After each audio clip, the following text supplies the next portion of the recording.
Good morning, good afternoon, good evening, ladies and gentlemen. This is Pit Talk Pulling Fits and Opinions with your host, Gunny G, where service members help service members, period. Follow, like, subscribe everywhere you get your podcast and on some social media platforms. Let us know how we're doing. Any criticism is good criticism.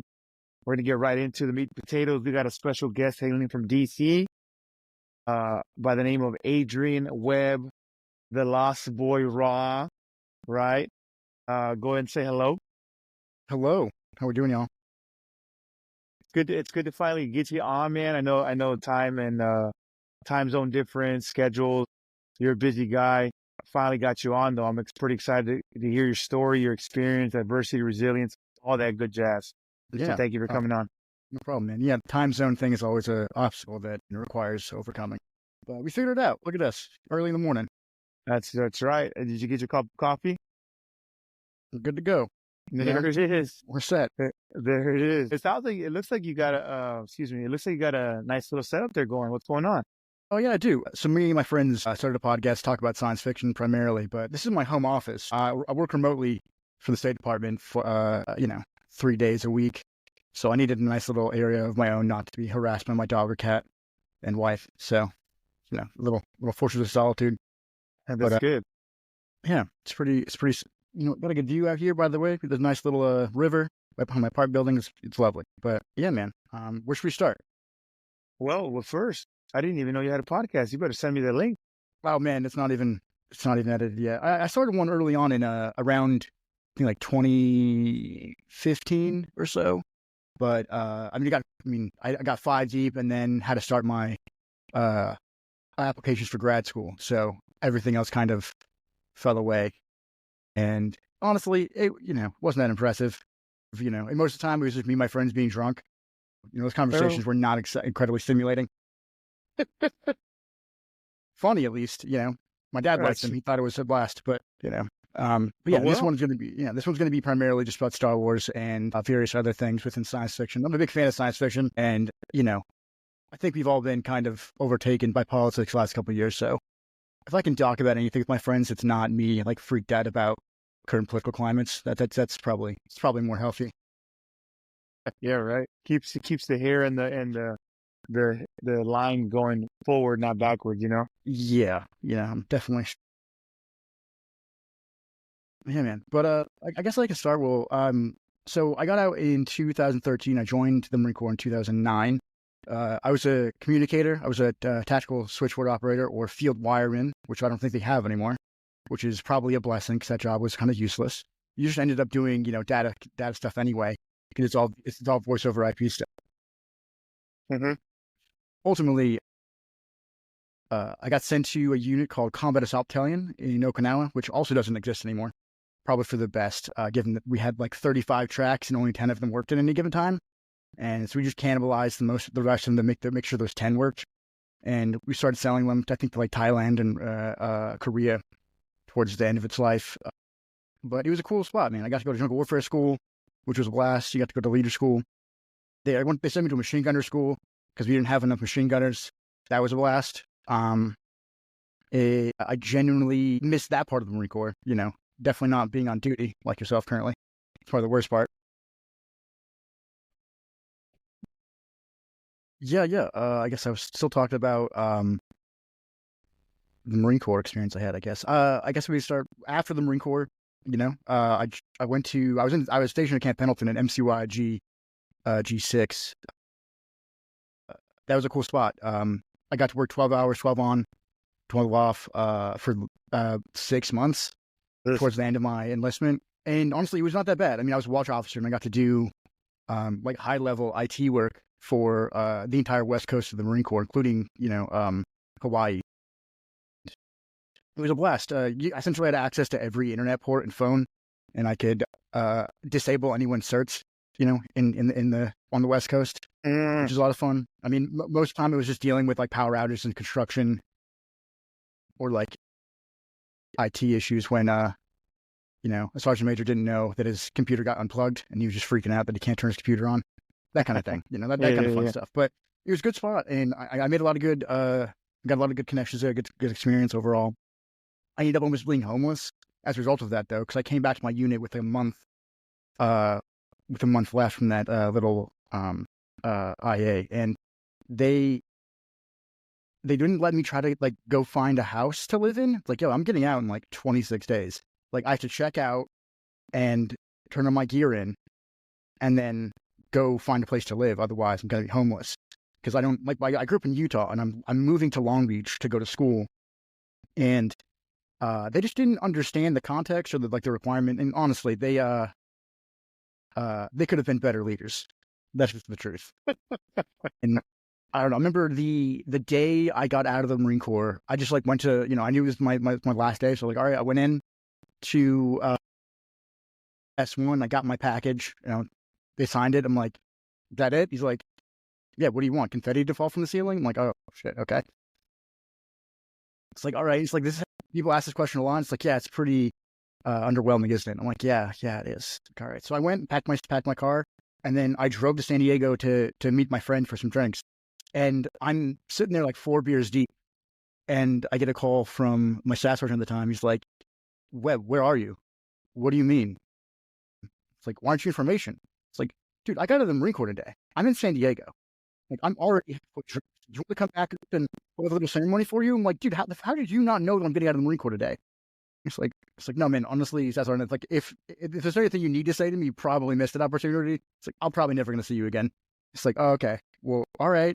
And then everybody texted me afterwards, like, oh, man, we didn't know. Like, I told you for a month straight that I had to go find someplace to live that you didn't let me do. So I ended up finding a spot in Lakewood, which is like a Long Beach suburban neighborhood. Beautiful, actually, Beaverville. It's like it's the neighborhood America grows up on, Right? I'm moving into, funny enough, like a grow up. Because there was a Marine that I met. I was like, hey, man, you're cool. Like, yeah, everything, all the paperwork straight. We're good. He's like, yeah, okay. It's, certified by the state of California. I'm like, all right, cool. Like, I don't really give a shit. I just need a place to live. That same week, my car gets totaled. So I ended up having no car, new spot. I had no belongings. I was sleeping on my yoga mat on the floor of this, in this bedroom. And then I skateboarded. Nothing new. Yeah, no, I was totally fine with it. I skateboarded to and from school. Everything kind of worked out well until, the sheriff's department raided my house. And that didn't go. I mean, honestly, everything was fine. Everything went completely fine. Nobody broke any laws except for the police.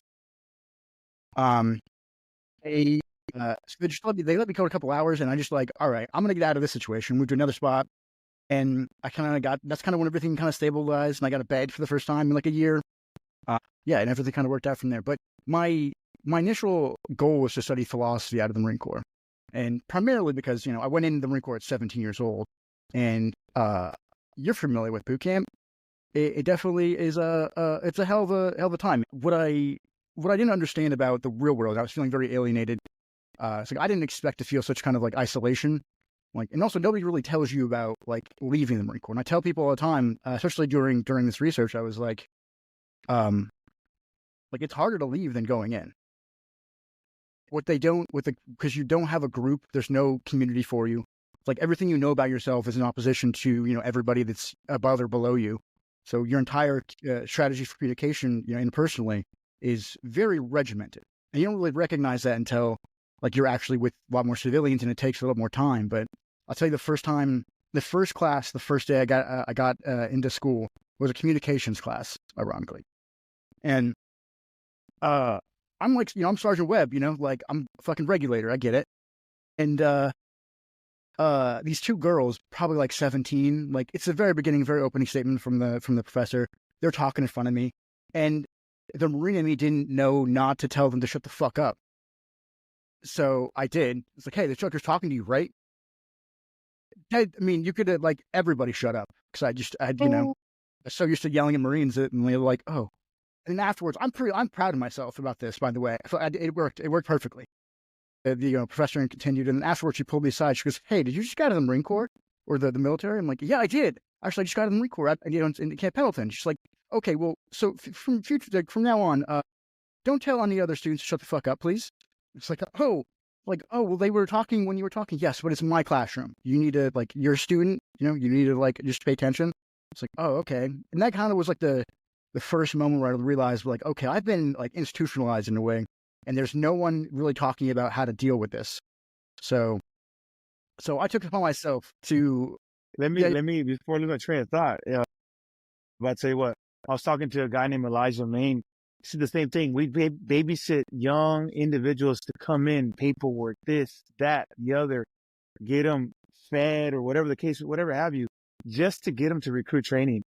And then you transition and nobody gives a F. No. You figure it out. That's the difference in between getting in and getting out. It is crazy. I'll tell you, to your point, nobody tells you the realities of civilians versus prior service and telling civilians to shut the F up. Well, it went well though. I would have been like, teacher, but I can't pay attention when people are talking in front of me. It's like, everything, made my skin crawl, honestly. Because, civilians are savages. They have no culture. They have no discipline in their bodies, zero bearing. So it was kind of definitely an adjustment period there. But I mean, after that, I struggled for a little bit, and I started noticing some Marines that I went to school with. I eventually transferred to Cal State Long Beach from the community college, and I met a dude in a summer class named Justin Governal. He's actually kind of popular. He was on Naked and Afraid recently. He worked at Black Rifle Coffee Company for a bit. He and I were talking one day about, we told him, hey man, do you want me to drive you to your car? Cal State parking lot is enormous, and it's like 2.5 miles. It's like a 30-minute walk to your car. Especially the time we were going to school, so you had to go all the way in the back. I drove him there. We just hanging out and like talking for like 45 minutes. I'm like, hey dude, like, can I, like, do you want to, he asked me if I wanted to go to his gym. I'm like, yeah, let's go. Cause I asked him why he seemed so like even keeled and like cool still, given that he was like a scout sniper and heavily traumatized. So but he took back, and I went to training with him, and I met a bunch of more Marines. And the gym itself is run by a former machine gunner. I was like, okay, this is kind of cool. Like, there's like a little enclave of Marines that are just, beating the hell out of each other. This is great. Let's do this. A little while later, I started thinking, like, if I go to grad school, like, I want to get my master's, and I got my master's in applied anthropology, and I changed I'm an archaeologist also by training as well. So that's what my current job is. I asked the gym, like, hey man, would you mind if I study your gym and like use it as my master's thesis? He's like, yeah, sure. So I essentially started to be able to go for free, shut a subfighter MMA in Orange County. It's a good spot, good people. But what I kind of recognized early on was that, like, having that kind of a community and it being like heavily militant and, like physical and dangerous, and requires a lot of discipline, and I guess like some regiment and some scheduling. You really had to like be a little more disciplined with how you like behave during the week, because it all just takes away from your training. So a lot of these guys competed. A lot of these guys are really good fighters anyway. And Justin went pro, I think. He fought Bellator, and just a solid human being. Hilarious now. He's doing comedy, which I think is perfect. He's a funny dude. But yeah. But upon my study, like most of the literature I read about like reintegration for veterans is just there seemed to be a real like miscategorization of like our behaviors, and some of that I think is due to, feminist literature taking everything over ultimately, which is and it failed to recognize like positive like male characteristics or traits. And in my thesis, I brought up a term. I had to redefine the term hypermasculinity, because it was too often that like toxic masculinity and just general masculine behaviors were kind of like blended together. But if you just took the behaviors separated from masculine for the framework, whatever, they're just antisocial behaviors. So like, it doesn't matter who exhibits these behaviors, they're just bad for people and communication and society as a whole. But like, you want the good ones. You want them to be, risk taking, because we have firefighters and Marines, right? You want them to be disciplined. You want them to have the ability to be dangerous and, physically violent or physically strong. These are all, in the Marine Corps, these are all things that we value, and are encouraged. So when you come out of the military, for instance, like, not only are those behaviors that you've been perfecting, like, not encouraged, they're actively discouraged from the communities around you're in. So, and the gym is one place to definitely exhibit those behaviors, To your point, Webb, about talking to a guy named Seamus O'Connor out in Germany. He said the same thing. He was actually doing a study on weight training and anxiety and the triggers it has for prior service military. And the one thing he noticed was that weightlifting in moderation is like a drug. It releases some endorphins in the brain and allows alpha type service members to, because most of us are, generally speaking, kind of get a high or release some, type of thing. And so it does the body good, does the mind good. And I think to your point, your transition, you find a good spot and it helped you ease, the toxic masculinity, so to speak. Yeah. I'll tell you, man, I don't feel any less of a psycho. And I just learned that like there's just a place where you can do those things. And I don't know. I have this mantra sometimes when I'm at work with civilians, and I just have to think to myself, like, okay, the only thing keeping this person alive is my discipline, because I could just kill you, and I wouldn't even think about it. I mean, nobody's fast enough to stop me. My goodness. I'll tell you what, I work with a bunch of suits and ties. How did you get into, so you went, got your master's, and then how did you get to the DOD and doing your job? Well, I work for the Department of State. Excuse me, sorry. Yeah, I got in on a fellowship for, I highly recommend this to any veterans with a graduate degree of any kind, but it's called the Veteran Innovation Partnership. It was started by John Kerry, because he's a veteran, and he wanted to see, like, hey, these guys are patriotic. We want to get them into our government because they actually care about, the future of the United States. They already have skin in the game, from their service. So I got into that, and I was asked to join 3 different offices. The one that I really wanted was the one that wanted me the most, which was the Cultural Heritage Center. And we do international cultural preservation, which really just means like we fund archaeological sites or old museums or help do reconstructions on buildings that are historically important. And we work a lot with UNESCO and a bunch of other things. But my background in IT is probably the only reason I have that job. We have 9 PhD archaeologists in my office. I have a master's, and I was a field tech archaeologist. So I just wandered around the Southwest looking for stuff and like making maps and cataloging those things. But they're the real deal. And I mostly do, outreach efforts and work a lot with our interagency teams. So we work with the FBI, because ultimately a lot of law enforcement and like counterterrorism functions around the trafficking of stolen artwork or stolen goods or anywhere you can really fund black money stuff. So you're definitely selling it for sure. I like it. It's a cool job, man. So I like it quite a bit. I'm not going anywhere anytime soon unless, Elon has his way and gets rid of half the government, which might be for the better of the U.S.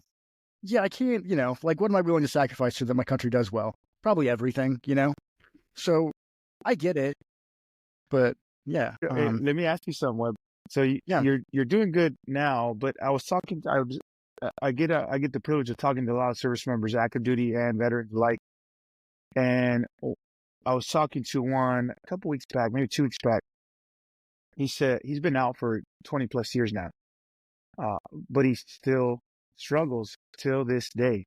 Is that the same thing for you? You're still you're maybe not struggling externally, but internally, you have some struggles getting that, chip off the shoulder, so to speak, or transitioning properly, or you still have some weight that you're carrying in terms of service and now civilian?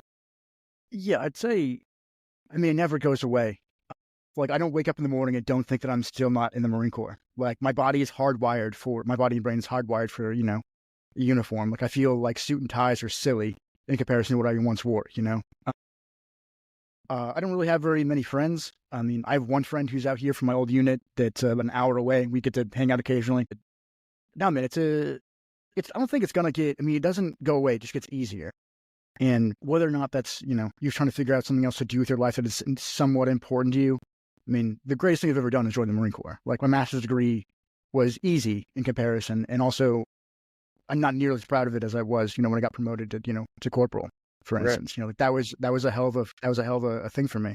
But nothing ever felt better than the moto run in boot camp. Like you're just trying to like chase the dragon in whatever way you can. But ultimately, the sense of like the lack of community I've had has been one of the hardest things. And for a while there, I ended up moving in with another guy from our unit when I was in school, and we stayed in the same house for like 6 years. And that was actually really good, because we were always bouncing ideas off each other. We knew each other well enough from, being in the same platoon that it all kind of, like, he's my brother. So it was really nice to have that kind of close connection. And I don't think without that, I think I'd probably be, I don't know, dead or in jail or, other things. Oh, Like it's such an important, I mean, I'm a that's wild person that's powerful. and yeah. And it doesn't, like the risk-taking behaviors you take, because you're trained to do them don't exactly work on the outside of the military. And there's no boundaries. There's no boundary conditions in which like kind of force you in one direction. Like it's like a free for all. Any decision you make could be the wrong one. And like without other Marines around, it often felt like I was walking through like a forest in the dark, just trying to feel around through the trees, trying to figure out like what is a good solution. And every time I met a Marine or I met somebody in school, they just got out. I was like, yo, do you have friends? Where's your friend group? Are they close? Like, do you still talk to Marines? Like, if you need some friends, like, we'll hang out, and I try to get as many as I could to, just for the first few years. Like, once you get like in the rhythm of school and, getting paid by the, GI Bill, you kind of got a good, you kind of got a good future sight ahead of you. You kind of plan towards some kind of goal. It's like chow to chow, but instead of that, it's like degree to degree, job to job. Like, what kind of things can you do to like meter your progress in your future? Because otherwise, like, you're just going to be chilling. And a lot of dudes I know just got, like, I definitely struggle with a little bit of alcoholism, but like, it's the gun club that drinks. So like, it's as cultural as it is, probably not as like functional. But I knew dudes like were getting out and were like high on ecstasy in the middle of the day. I'm like, okay, you got to stop that. It's Wednesday, It's only hump day. Stop. Yeah, dude. It's like we got like, I was like, I know you have to work the rest of the week, but like you gotta like, because without the lack of structure that you had from the Marine Corps, and it's such a weird thing knowing that like my day was scheduled around like waking up at 5 and then being done with my day at 8 p.m. And knowing that everything between that there was something I had to be doing, and getting out. I feel my days with all kinds of shit now. I mean, mostly I read constantly. I'm writing a science fiction novel myself. Hey, And yeah, I keep busy. I go to the gym 3-4 times a week. Like there's not, it's just a never ending struggle, But I mean, I even thought about getting a direct commission in the Army because the Monuments Men is re-stood up. So I thought about it. I don't know. I don't want to keep looking backwards for comfort and safety. It's like, interesting. It's like, Interesting. Well, do you think that maybe you got out too soon? That's why you're still looking backwards? I do think that sometimes, but I mean, also my back is wrecked. Yeah, I bet. Yeah. I'm 5'4", right? Like I'm a little guy, Wow. but like I weigh You 180 look great in pounds. this video, though. You look like you're swole diesel. Oh, I am. I'm jacked. I weigh almost 200 pounds. So like I'm having a good time. I weightlift and but it's just a matter of like looking back. I wish I had the body I have now when I was when I was an NCO. That would have been very valuable. But the tempo of operation stuff, like you have no time to go, weightlift in the gym. No one's going to teach me to deadlift when we have to go like plan for an assault on a beach. Yeah. Like, it wasn't really like, that wasn't really a high priority at the time for a lot of my leaders. And like, also they didn't know anything. Like fitness has really gotten scientific for the general population for the last, since I've been out. But, we have like complete morons trying to tell me that I need to be able to carry a 210-pound guy when I weighed 120 pounds up a goddamn hill. Yeah. So I'm like, in the rain. I'm like, hey man, like this is probably unsafe. And so I did slip and I fucking herniated three out of 4 discs in my lower back. Good for So, you, like, Webb. Good for you. Yeah. And like, I remember thinking like, this is stupid. I remember then I got put on light duty and they're like, why are you on light duty? I'm like, have you seen the images of my spine? It's like, this is remember that time you made me do that thing? And they didn't want to take any responsibility for that, of course, but at least the VA did. The VA did, though. You're good. Yeah, you're right. Hey, let me ask you something. I know, I'm taking it first. I know I didn't say it, and I'm sure you haven't heard it, or you have excessively. Thank you for your service. I appreciate it. You came, what, you said 2009? So that's a year before me, and then you got out right when I was in right when I was in Afghanistan, 2013, you said? Yeah. So, but yeah, thank you for your service, man. I don't know what was the catalyst for you to get out, but I can answer. I can answer. Go ahead. Yeah, man. Like I was trying to. So at the time, like when I first injured myself, I ended up getting like I was on Okinawa, so like the hospital is 1 hour, or it's an hour away, like one way. So like a half of the workday, I'd have to go, leave my shop and go to the hospital. and have them do like injections to my back, and which worked great, but they had to be done like twice a week for like 6 months on top of like physical therapy. And I'm like, all right, well, I'm willing to do this and like get better and then re-enlist. But the attitude at the time was that I'm wasting time. Like I'm trying to like linger. I'm like, dude, like I don't like I was a pretty stellar Marine. I've always been pretty good at excelling in whatever I'm at. But like I got to corporal in a year and a half. Like I picked up sergeant shortly after that, but then didn't get promoted because I was on limited duty and it didn't look okay. It's like, you're on limited duty, it doesn't look right, in front of the junior Marines to have you promoted to sergeant in front of everyone else. I'm like, I earned this score a year ago. You get that. So like, this means nothing. I was injured after the score was achieved. It's like, so like, it doesn't make, and they held it off for long enough to where my score zeroed out. And then I didn't get promoted until the month I got out, and they sent my warrant to Mar Forces Reserve, and they sent it to my house. So I'm like, fantastic. That's real cool. Thanks. Yeah. Appreciate you. Thank you. Yeah. And, I mean, those kind of things, like, yo, I would have given far more than just my back, And I don't know, I feel like I got treated very badly at the end. And like, I was a stellar Marine. Like I was like, I was a leader. Interesting. Let me ask you, we're limited on time. You got all day because, I told you my schedule today is going to be busy. So let me ask you, I got one question and two follow-ons, obviously, to kind of bring it back together. Well, one, sustaining the transformation, right? It looks like there's a reason why E5s and below get out. I, as a more senior enlisted Marine, would like to blame my core group of Marines, which is the staff NCO. Here's why. Because you have just mentioned, based off your experience, and I'm sure it's generally the consensus around the group, is that my leadership sucks. They don't care. They only care about me. Careerism. They go to PME school. They get to go do all these cool things for themselves so that they can get promoted. But when it comes down to the deck plates and the troops, is what it is. They don't sustain the transformation. Oh my God, Washington. Oh dear. There it is. They like to conserve energy. I apologize. No worries. So, sustain the transformation. In a nutshell, it's my responsibility as you or my Marine to get you to re-enlist. That is my goal.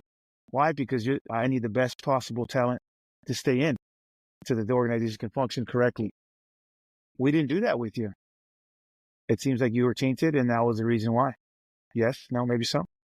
Yeah, I would have stayed in the Marine Corps my entire life had, if I would have just been able to let me heal. Okay, man, if it takes 6 months, it takes 6 months. That's just the nature of having a spine injury. I didn't choose this, right? Like, it wasn't like it's kind of forced upon me. So being treated as if like this was a choice that I made to be injured was so insane to me. And I was like, yo guys, I was pretty much I was one of the stars of my unit at the time. So to have a coin flip that direction really broke my heart. So I love the Marine Corps. Absolutely. That's true. It's going to stay with you for the rest of your life. It's something valuable and priceless. I mean, there's a price to pay. There's always a price to pay for some things. But I got to ask, you said you struggle with transition. You're out. It's been years. You still deal with it to this day. You got to find, what is that? What's the word I'm looking for? You're finding, what is that? Man, I can't think of the word right now. But you found a group of other people, like-minded individuals, veterans, to ease the transition for you. In terms of mental health for you, you got some adversity thrown at you.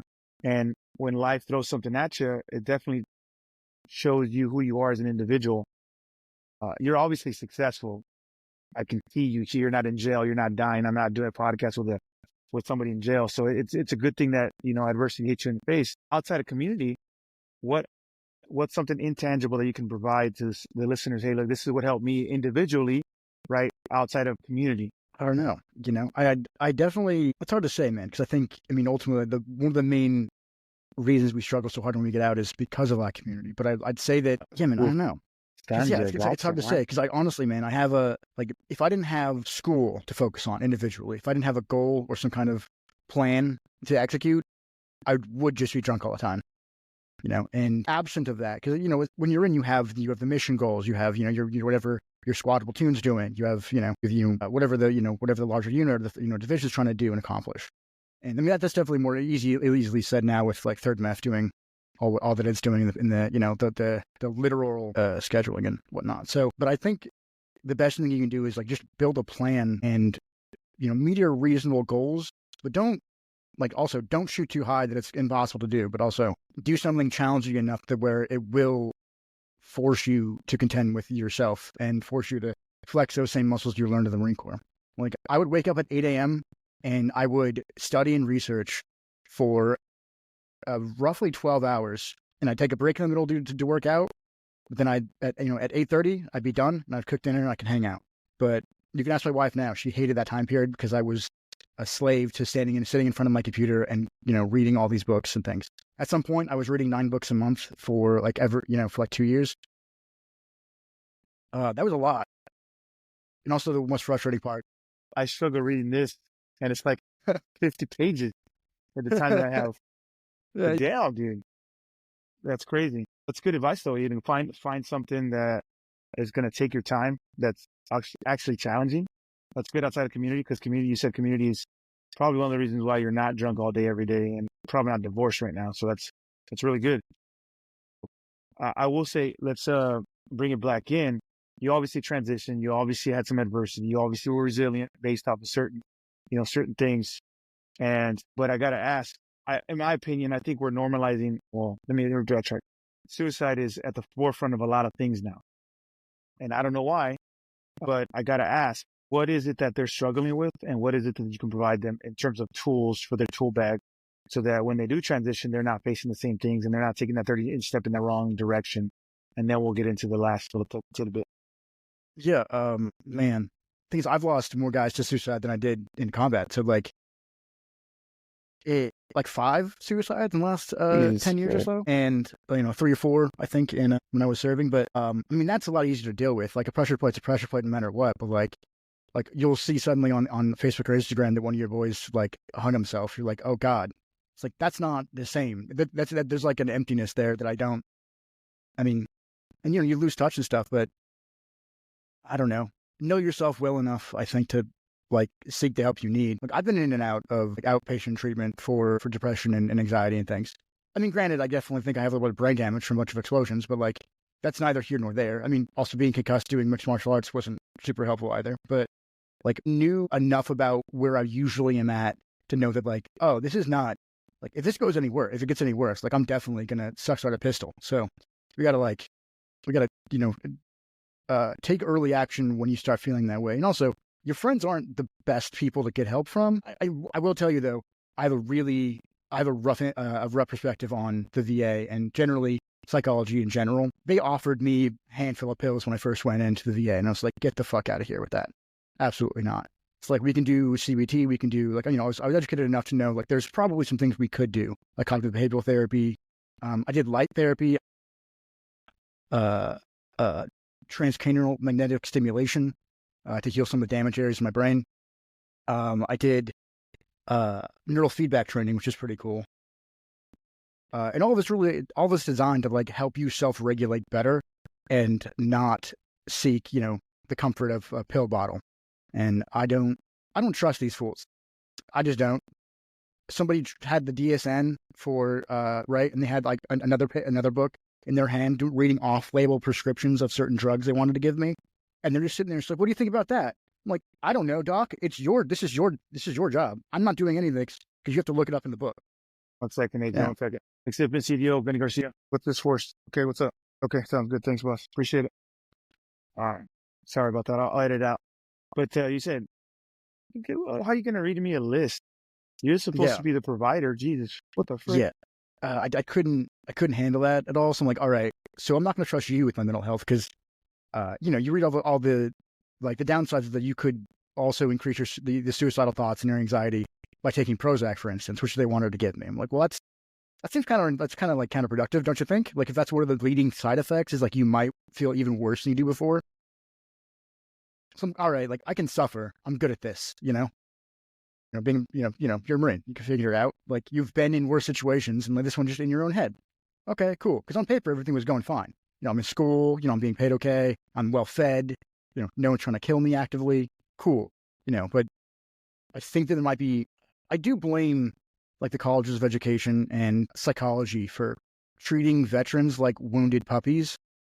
Like they didn't really encourage the behaviors or like psychology that the Marine Corps made me strong with, right? So like I would say try to shape your own care if you can, and let them know that you'll not tolerate being talked down to or like coddled like a baby. It's like, I'm a warrior, first off. And like, if you don't have a good like track record with treating warriors, it's not just giving them a bunch of shit to eat, like all those pills I'm talking about. I'm like, I don't know, like seek somewhere else, look somewhere else. I mean, I went to the gym, I started training and doing martial arts. It seemed to be work ever for like, it seemed to scratch all the itches that I needed to scratch. But like that was also a compliment to me actually seeking care through the VA. And even though it was subpar, it gave me a good framework. The doc I had finally at the very end, he's a former naval corpsman. He was great. He loved Marines. Talking to him was actually a really good way to like readjust and refocus some things. He was a brilliant guy, but without that, I mean, we're not being treated by our own, and they don't really, and that to me is like a real like disservice to us. So like if you can seek out, like, I mean, it's going to be really rare to find a naval corpsman it's going to be your new psychologist. But when I did my transcranial magnetic simulation, another Navy doc was doing that same thing. He was great. He was in Afghanistan. They held up in an old school, and they made that into their little hospital. And he was great. He gave me a couple books to read. Smart guy, Dr. Will Forte, I think. Tall guy, beautiful. Honestly, he was one of the most beautiful men I've ever seen. Anyway, I do appreciate it. I know suicide is kind of sensitive to others, and some. I know that it's near and dear to your heart, more now than it was while you were in uniform, which is crazy to me. I gotta ask, you got about a minute left. Last save rounds, some for the listeners, and I will preface, we have to do this again, Adrian. Yeah, absolutely. Do this again. Okay, so last minute, last save rounds, hit it. Whatever you got to say, get it off your chest. Hopefully next week I'll be able to provide you guys. I don't know. I'm still fundraising, so I started a nonprofit called Keep Fighting that helps funds veterans transition out of the military into martial arts gyms around the country. I've had to take a pause on that since I've had a new job and the pandemic started. The goal is to crowdfund for. I mean, you need $1,200 per veteran per year to get them into a fight gym, and that's not that hard to do. I mean, 10 people give $100, we're halfway there. Like it's really. I think it works. I think it's. I mean, it's. I've enough research backed. It's mostly in the vein of like recreation therapy, but ultimately I've been trying to build a network of finding veteran-run gyms or veteran-friendly gyms where I can either argue for a discount or just have them built up. You can probably very shortly, I'll have the website up again, and I'll have a bunch of various gyms you can go to and research on your own. I'm just trying to create like an interactive map for that.